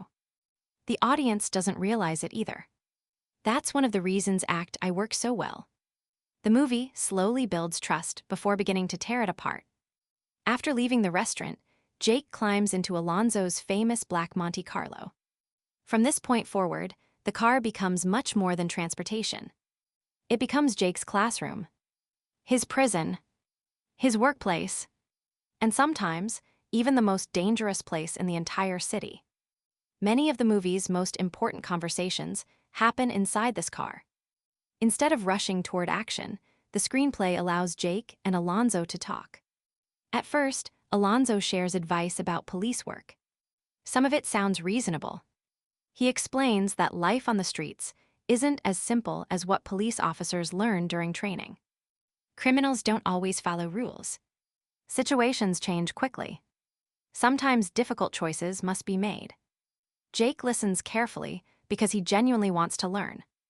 This is exactly what he expected when he accepted today's assignment. But then small warning signs begin to appear. Alonzo doesn't behave like the police officers Jake has worked with before. His language is rougher. His methods seem questionable. He talks to suspects differently. He appears unusually comfortable around dangerous people. At first, Jake tells himself this must simply be how experienced narcotics detectives operate. He's new. Alonzo has years of experience. Maybe this is normal. This is one of the movie's greatest strengths. It never throws Jake into obvious danger immediately. Instead, every uncomfortable moment feels just believable enough that both Jake and the audience continue giving Alonzo another chance. Soon, Alonzo introduces Jake to the reality of street policing as he sees it. He believes paperwork isn't what catches criminals. Relationships do. Reputation does. Fear does. Power does. Jake isn't convinced, but he also doesn't want to appear weak on his very first day. This creates an internal conflict that quietly grows stronger with every scene. Should he challenge his training officer? Or should he trust the process? The movie never rushes this struggle. Instead, it slowly increases the pressure. Another brilliant part of Act I is how the audience experiences everything through Jake's eyes. We know only what he knows. We understand only what he understands. If Alonzo has a larger plan, we aren't allowed to see it yet. That limited perspective creates suspense, because viewers constantly wonder whether today's strange events are simply unusual police work or something much darker. One of the first major turning points comes when Alonzo pushes Jake into making a decision that directly challenges his personal values. Without revealing every detail, this moment isn't really about the action itself. It's about obedience. Alonzo wants to know whether Jake will follow instructions even when they make him uncomfortable. Jake hesitates. His face says everything. He knows something feels wrong. but refusing could end his chances of joining the narcotics unit before the day has even begun. This moment perfectly introduces the movie's central conflict. It's no longer about catching criminals. It's about deciding how much of yourself you're willing to sacrifice to achieve success. From this point forward, every challenge becomes more personal. Another reason Act I works so well is because of pacing. Many thrillers begin with loud action to grab attention. Training Day does the opposite. The excitement comes from uncertainty. Every conversation leaves behind another unanswered question. Why does Alonzo act this way? Why does everyone seem to know him? Why do people react so differently when he appears? Jake keeps asking these questions internally, and the audience asks them too. The movie also spends time showing how Alonzo interacts with people throughout the city. Some respect him. Some fear him. Some appear to owe him favors. Others seem nervous just seeing him. These reactions quietly tell Jake that Alonzo's influence extends much further than a normal detective's authority. He isn't simply enforcing the law. He's become part of the streets themselves. This realization begins changing Jake's understanding of what narcotics work really looks like. Throughout Act I, Alonzo repeatedly presents himself as someone who understands reality better than everyone else. According to him, police academy lessons don't prepare officers for real life. Books don't teach survival. Experience does. Sometimes his arguments even sound convincing. That's exactly why Jake struggles so much. If Alonzo acted like an obvious criminal from the beginning, Jake would immediately reject him. Instead, truth and manipulation become mixed together. Some of Alonzo's advice is genuinely useful. Some of it is deeply dangerous. Separating the two becomes Jake's biggest challenge. The dialogue during these early scenes deserves special attention. Rather than giving long speeches, the characters reveal themselves through small conversations. Jake asks careful questions because he wants to learn. Alonzo often answers with stories instead of direct explanations. Sometimes he changes the subject completely. Other times he laughs before giving a serious warning.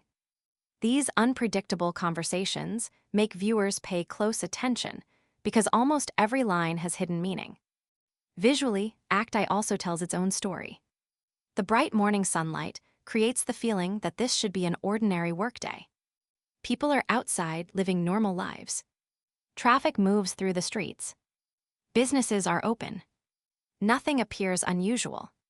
This ordinary setting makes the strange behavior feel even more unsettling because danger hides behind everyday life rather than announcing itself openly. By the end of Act I, Jake has learned something important. This isn't going to be a normal training exercise. The officer he admired isn't the man he expected. The job he dreamed about is far more complicated than he imagined. Most importantly, he realizes that today's biggest challenge won't be surviving dangerous criminals. It will be deciding whether he can survive working beside someone who seems willing to cross every line that Jake believes should never be crossed. That realization serves as the true inciting incident of Training Day. The story is no longer about a rookie officer proving himself. It's about a good man entering a morally broken world where every decision carries consequences, every lesson hides another test, and every passing hour pushes him closer to a choice that could define the rest of his life. By ending Act I this way, the movie perfectly sets up the intense psychological battle that drives the rest of the story, leaving viewers eager to see whether Jake will adapt to Alonzo's world or fight to hold on to the values that brought him there in the first place. Act I of Training Day ends with Jake Hoyt realizing that his training officer is not the mentor he expected. Act II takes that uncomfortable realization and turns it into a full-blown nightmare. This is the section where the movie stops feeling like an unusual first day on the job and starts feeling like a dangerous trap that keeps getting tighter around Jake. Every scene raises the stakes, every new character adds another layer of uncertainty, and every decision pushes Jake further away from the safe, rule-following world he came from. The first major function of Act II is to isolate Jake. In the beginning of the movie, he still believes he can simply complete the day impress Alonzo, and return home. But as the hours pass, he discovers that he has very little control over where they go, who they meet, or what they're doing. Alonzo decides the schedule, chooses the locations, and constantly keeps Jake reacting instead of planning. This loss of control is crucial because it transforms Jake from an ambitious rookie into someone struggling to understand whether he's witnessing bad police work or outright criminal behavior. One of the smartest things the screenplay does is make the escalation gradual. If Alonzo had immediately committed an obvious crime in front of Jake, the conflict would become simple: report him or refuse. Instead, the movie increases the moral pressure step by step. Each situation is slightly worse than the previous one. Each questionable action is presented as if it's just another part of street policing. Jake keeps telling himself that experienced narcotics detectives probably operate differently from patrol officers. But that explanation becomes harder to believe with every new encounter. A key moment in the rising conflict is Alonzo's repeated insistence that survival matters more than procedure. He argues that criminals exploit rules, so officers who follow those rules too strictly become ineffective. On the surface, this sounds like practical advice from a veteran detective. The problem is that Alonzo keeps pushing the idea further and further, moving from bending the rules to ignoring them entirely. Jake begins to realize that Alonzo isn't teaching flexibility. He's teaching a completely different moral system where results justify almost any method. This creates the central tension of Act II. Jake wants to succeed, but he doesn't want to become the kind of officer Alonzo appears to be. The audience feels this conflict in almost every conversation. When Jake objects, he risks looking weak, naive, or disloyal. When he stays quiet, he feels complicit. There is no comfortable option, which is exactly what makes the middle section of the movie so stressful to watch. Another important part of the rising conflict is how the city itself begins to feel more threatening. Earlier, Los Angeles looked like a busy but ordinary urban environment. Now the same neighborhoods seem filled with hidden dangers. People recognize Alonzo everywhere, and their reactions become increasingly revealing. Some treat him with respect, others with fear, and a few with the cautious politeness reserved for someone who is both powerful and dangerous. Jake starts understanding that Alonzo's influence extends far beyond normal police authority. He has relationships, debts, favors, and enemies scattered across the city, and Jake has unknowingly become part of that network. The midpoint of the film is especially important because it changes the nature of the story. Up to this point, Jake could still hope that today's strange events might somehow have a legitimate explanation. The midpoint removes that hope.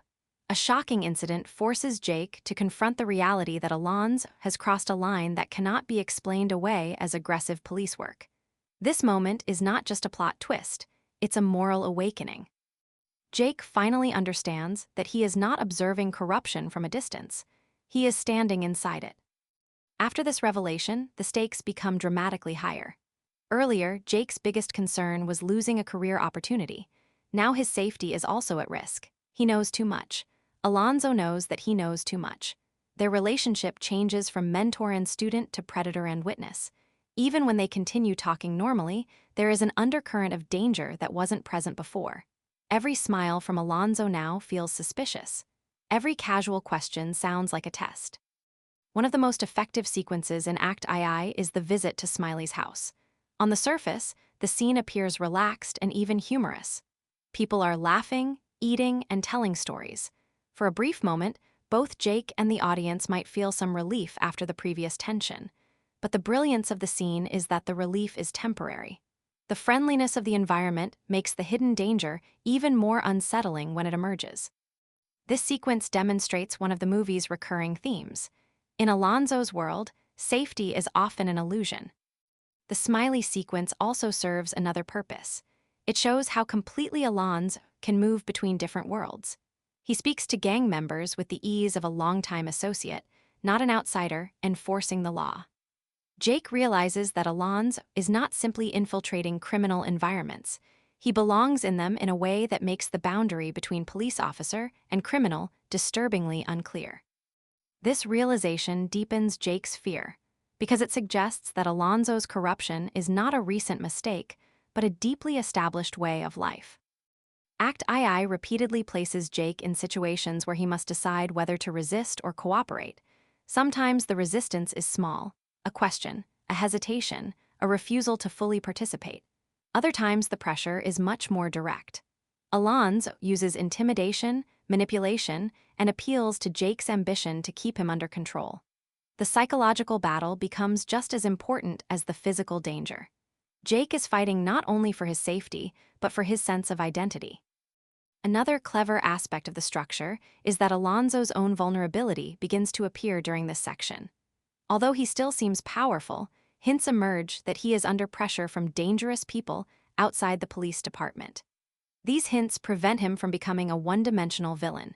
He is not causing chaos simply for pleasure. He is desperately trying to maintain control over a complicated and increasingly unstable situation. This doesn't excuse his actions, but it makes the conflict more interesting because the antagonist is also struggling to survive. The pacing of Act II is carefully designed to create exhaustion. Jake rarely gets a moment to think calmly about what has happened. One tense encounter is followed by another. Just when a scene seems to end, a new complication appears. This relentless momentum mirrors Jake's mental state. He doesn't have time to process one crisis before the next one arrives. The audience experiences a similar feeling, which helps us understand how overwhelmed he has become. The dialogue during this section is especially revealing. Alonzo often speaks in riddles, stories, or philosophical statements rather than direct explanations. He wants Jake to accept his worldview emotionally, not logically. Lines such as "this is chess, not checkers" emphasize that Alonzo sees human relationships as strategic moves in a larger game. Jake, however, keeps looking for clear rules and honest motives, which makes him increasingly frustrated and frightened. Visually, the movie also becomes more claustrophobic during Act II. Even though the characters move through different parts of the city, many scenes feel confined. Inside the car, inside small rooms, inside houses where Jake is surrounded by people he doesn't know. This subtle change in atmosphere reinforces the idea that his options are narrowing. The world is not literally shrinking, but his freedom within it certainly is. By the end of Act II, Jake has undergone a major transformation. The eager rookie who began the day hoping to impress a famous detective is gone. In his place is a man who understands that he has been manipulated, endangered, and drawn into a corrupt system that reaches far beyond a single bad officer. The stakes have escalated from professional disappointment to survival itself. Jake now faces a terrifying question. Can he escape Alonzo's world without becoming another piece in the detective's game? This is exactly where a strong second act should leave the audience. The conflict is no longer theoretical. The protagonist can no longer return to the comfortable status quo, and the danger has become deeply personal. Training Day accomplishes this brilliantly by combining psychological tension, moral conflict, and increasing physical danger into a middle section that feels both thrilling and emotionally exhausting. Act II doesn't just raise the stakes, it completely changes the meaning of the story, preparing the audience for the explosive confrontation that will define the final act. If someone asks what Training Day is really about, the easiest answer would be corruption in the police force. And while that's definitely one of the movie's biggest ideas, it only scratches the surface. Underneath the crime, the suspense, and the unforgettable performances, this film explores much deeper questions about power, morality, trust, ambition, and personal integrity. It's the kind of movie that becomes even more interesting after you've finished watching, because it leaves you thinking about its message long after the credits roll. The central theme of Training Day is simple but powerful. What happens when a good person is placed in a world where doing the right thing becomes the hardest choice? Everything in the movie revolves around this question. Jake Hoyt begins the story as an honest police officer who believes the law exists to protect people. He's ambitious, but he also has strong moral values. He doesn't dream of becoming famous or rich.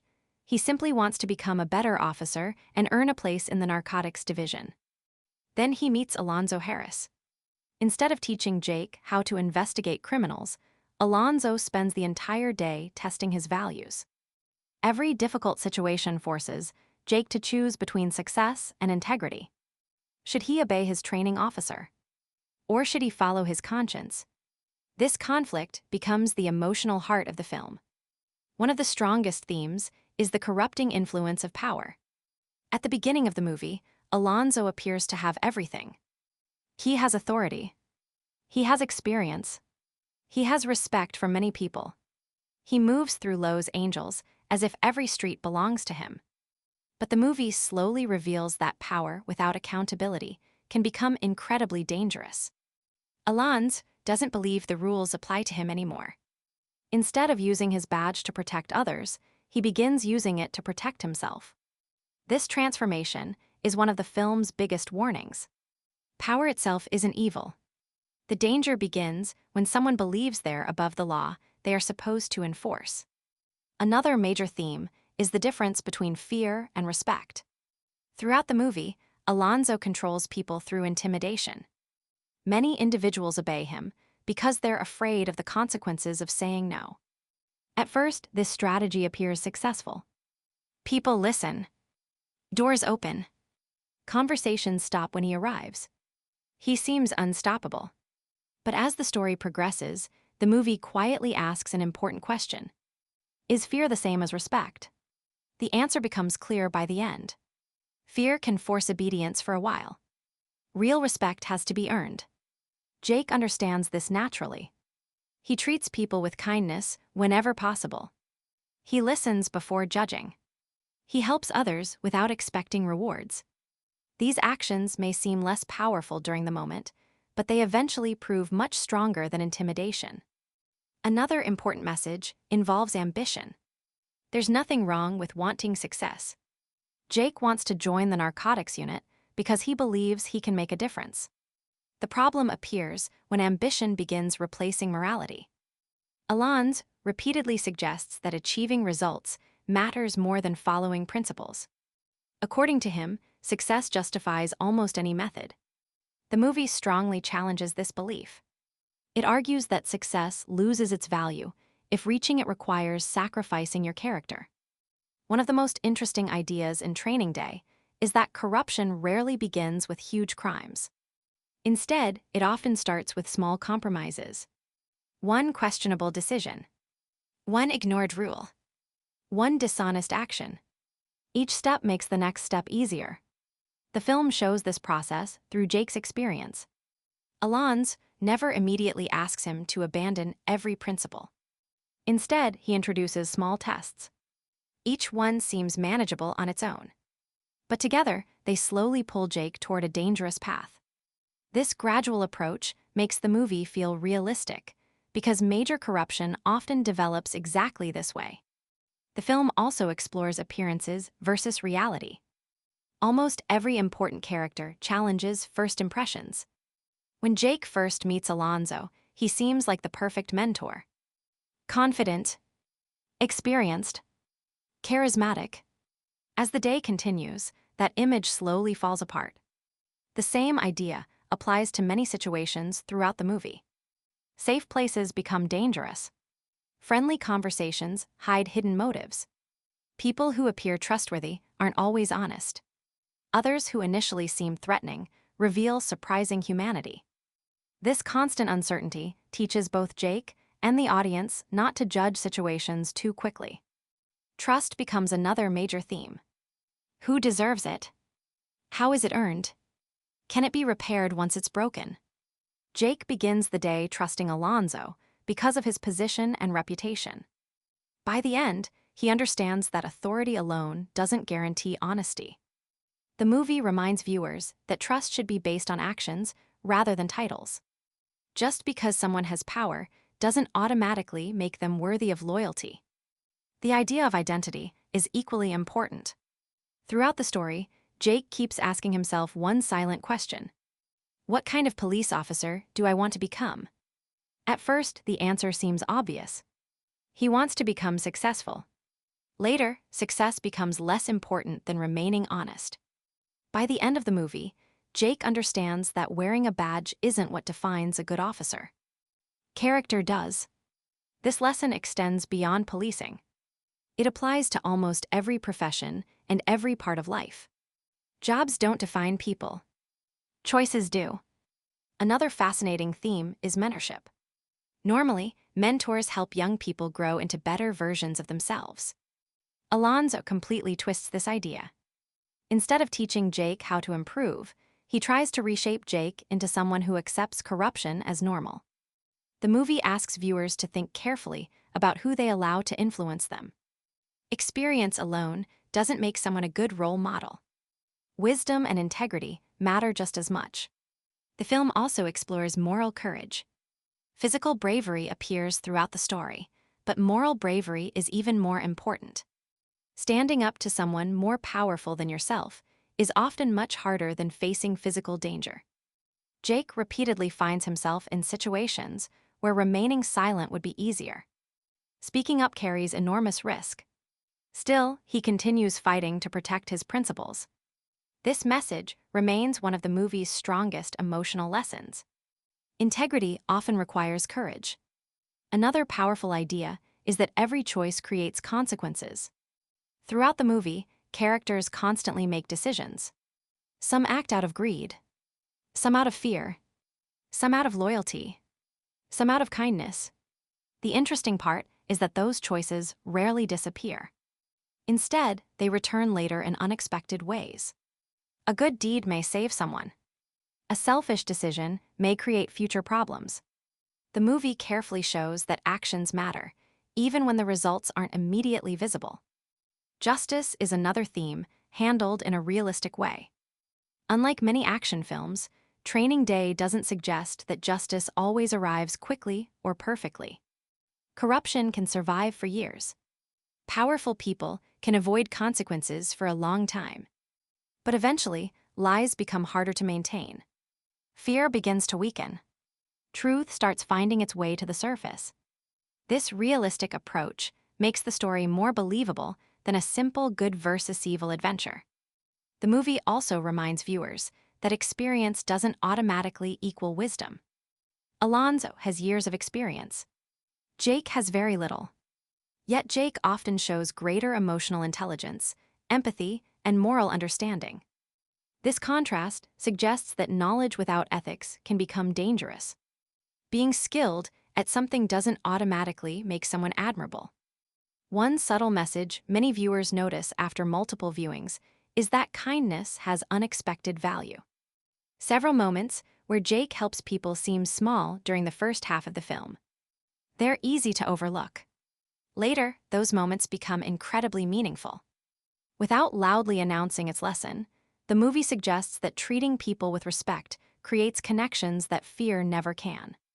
Perhaps the most lasting message of Training Day is that character is tested during difficult moments, not comfortable ones. Anyone can claim to have strong values when life is easy.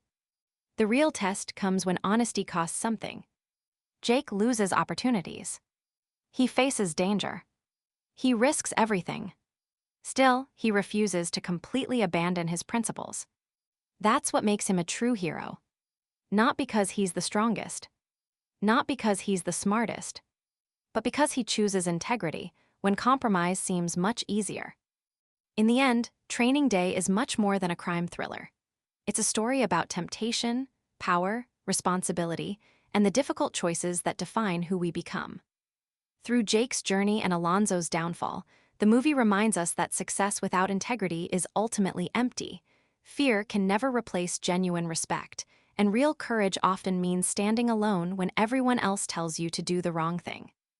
Those timeless themes are the reason the film continues to connect with audiences decades after its release. Even though the story takes place over just one day, the lessons it teaches about human nature, leadership, and moral responsibility remain just as meaningful today as they were when the movie first reached theaters.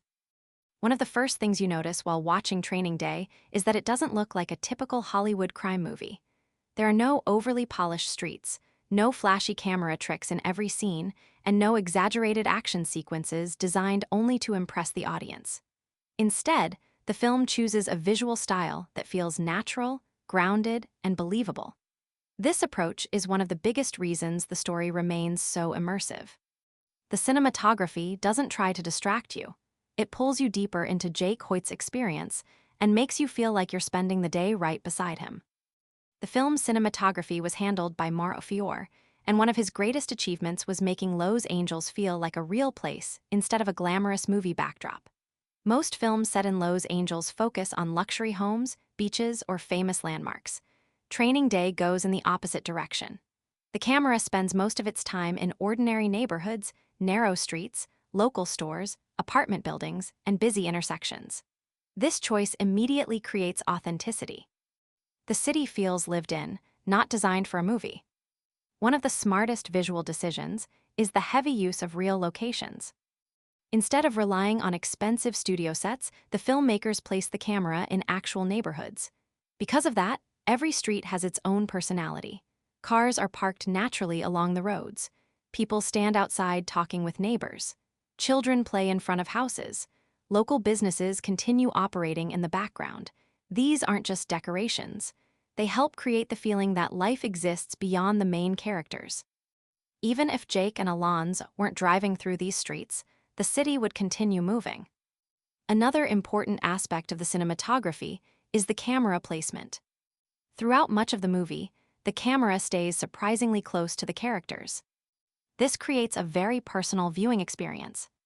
Instead of watching events from a distance, we often feel like we're sitting inside the car with Jake and Alonzo. Their facial expressions become extremely important. A raised eyebrow, a quiet smile, or a quick glance tells us as much as an entire conversation. This close framing also increases tension. Whenever Alonzo begins speaking, viewers naturally pay attention to every movement because the camera rarely allows us to look anywhere else. One thing the film avoids is unnecessary camera movement. Many modern action movies constantly swing, spin, or shake the camera to create excitement. Training Day uses movement much more carefully. When the camera follows the characters through streets or buildings, it usually does so for a storytelling reason rather than simply showing off technical skill. Because the visual style remains controlled, the moments that do involve faster movement feel much more effective. Lighting is another major reason the movie feels realistic. Most of the film takes place during daylight, and the natural sunlight gives everything an honest, almost documentary-like appearance. Bright afternoons normally suggest safety, but Training Day cleverly uses that expectation against the audience. Even in broad daylight, uncomfortable and dangerous situations continue happening. This creates an unsettling feeling because viewers realize that danger doesn't wait until nighttime. As the day moves toward evening, the lighting slowly changes. The sunlight becomes softer. Shadows become longer. The streets begin looking more mysterious. Without making the transition obvious, the visuals quietly reflect Jake's emotional journey. The deeper he falls into Alonzo's dangerous world, the darker the surroundings begin to feel. It's a subtle but effective way of supporting the story without using dialogue. Color also plays an interesting role. The movie doesn't use extremely bright or overly colorful images. Instead, the colors often appear warm, dusty, and slightly muted. This visual style matches the rough atmosphere of the neighborhoods. Nothing feels overly clean or artificially beautiful. The world looks exactly as the characters experience it, imperfect, complicated, and sometimes uncomfortable. The car deserves special attention because it becomes one of the movie's most important visual spaces. Jake and Alonzo spend a large part of the story inside Alonzo's Black Monte Carlo. Because of this, the filmmakers needed to keep those scenes visually interesting. They accomplish this by constantly changing camera angles. Sometimes the camera focuses on Jake. Sometimes it studies Alonzo's reactions. Other times it places both men inside the same frame, allowing viewers to observe the growing tension between them without needing dramatic action. These conversations inside the car become some of the movie's most unforgettable scenes. Another strength of the cinematography is how it handles suspense. Instead of relying on sudden jump scares, the camera often stays calm during dangerous moments. This calmness actually increases the tension. The audience begins wondering whether something terrible is about to happen because the camera refuses to signal exactly when the danger will arrive. That uncertainty perfectly matches Jake's own emotional state. He rarely knows what Alonzo is planning next, and neither do we. Framing is also used to quietly show changes in power. Early in the film, Alonzo often appears confident and physically dominant within the frame. Jake frequently looks smaller, more uncertain, or positioned slightly behind him. Without saying anything, these visual choices reinforce the idea that Alonzo controls the situation. As the story progresses and Jake becomes more confident, the framing gradually changes. The two characters begin sharing the screen more equally.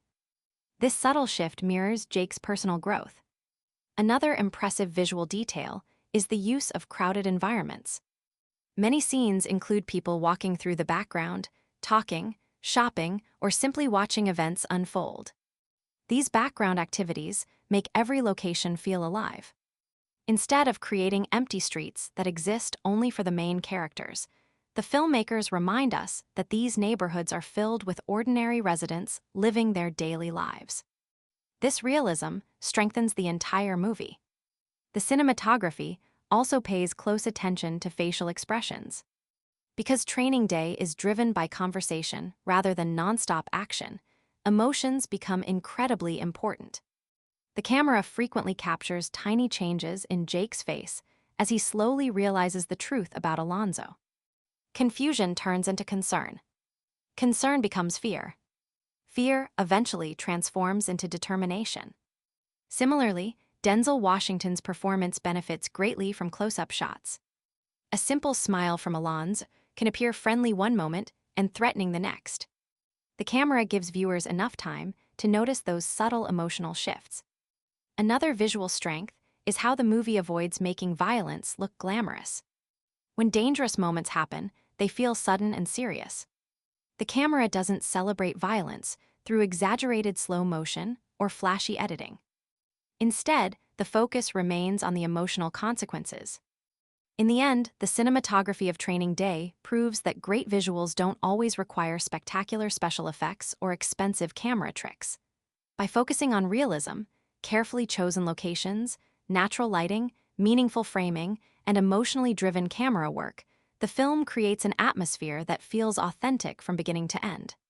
The audience isn't simply watching Jake Hoyt's first day in narcotics, they're experiencing it with him. That immersive visual approach is one of the biggest reasons Training Day continues to stand out among crime thrillers. Its cinematography doesn't just show the story. It makes viewers feel like they're living every tense, uncomfortable, and unforgettable moment right alongside the characters. When Training Day was released in 2001, audiences expected a solid crime thriller with two talented actors leading the story. What they didn't expect was a movie that would become one of the most talked-about police dramas of its generation. More than 20 years later, people are still watching it for the first time, introducing it to friends, debating its characters, and quoting its unforgettable dialogue. That kind of staying power doesn't happen by accident. It happens when a movie gets the most important things right: strong writing, memorable performances, meaningful themes, and a story that continues to feel relevant long after its original release. One of the biggest reasons for the film's success was the audience's reaction to Denzel Washington's performance as Detective Alonzo Harris.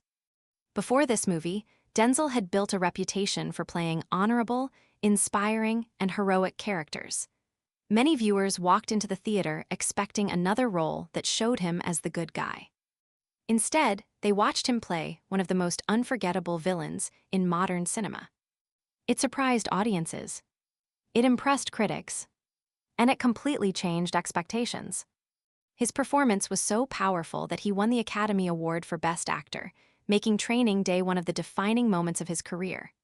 Even today, many people consider Alonzo Harris to be one of the greatest screen villains ever created, not because he was the strongest or the loudest, but because he felt believable. He wasn't a comic book-style criminal. He was a man whose intelligence, confidence, and corruption made him far more frightening. Ethan Hawke also received widespread praise for his performance as Jake Hoyt. Standing beside an actor, delivering one of the best performances of his career could have easily caused Hawke's work to be overlooked, but the opposite happened. Critics appreciated how naturally he portrayed a young officer, whose confidence slowly turned into fear, determination, and moral courage. His performance earned him an Academy Award nomination for Best Supporting Actor, proving that the emotional heart of the movie was just as important as its unforgettable antagonist. The movie also performed well at the box office.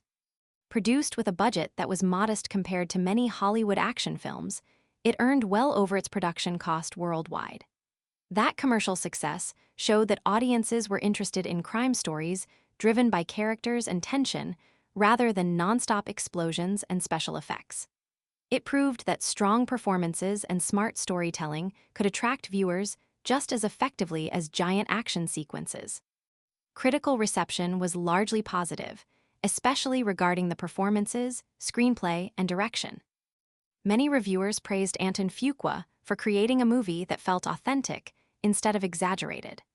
Rather than presenting Los Angeles as a glamorous city filled with movie stars and luxury lifestyles, he showed neighborhoods that felt lived in and believable. That realistic approach helped separate Training Day from many other police thrillers released around the same time. Of course, not every review was completely positive. Some critics debated certain plot developments and questioned whether a few events stretched believability. Others felt the ending was more dramatic than the grounded style established earlier in the film. Even so, those discussions rarely changed the overall opinion that Training Day was an outstanding character-driven thriller. In many ways, the conversations surrounding the movie actually helped strengthen its legacy because people continued discussing it long after leaving the theater. One of the clearest signs of the film's lasting impact is how often its dialogue is quoted. Lines like "This is chess, it ain't checkers," and the unforgettable "King Kong ain't got nothing on me" have become part of popular culture. Even people who haven't watched the movie often recognize those quotes because they have been referenced in television shows, interviews, internet discussions, and countless conversations about great movie dialogue. That kind of cultural influence is something very few films achieve. Almost everyone experiences situations where doing the right thing is more difficult than doing the easy thing. Because of that universal message, the film feels much bigger than a one-day police story. In the end, Training Day earns its reputation as one of the finest crime thrillers of the 21st century. It combines outstanding acting, intelligent writing, confident direction, and powerful themes into a story that remains just as gripping today as it was on release. Denzel Washington delivers a career-defining performance, Ethan Hawke provides the emotional heart, and Antoine Fuqua brings everything together with remarkable control and realism. More than 2 decades later, the movie continues to entertain, challenge, and spark discussion because it understands a simple truth. The most unforgettable stories aren't just about action or suspense. They're about people, the choices they make, and the values they refuse to abandon when life becomes its most difficult. That is why Training Day isn't simply remembered as a great movie. It is remembered as a modern classic that continues to set the standard for character-driven crime cinema.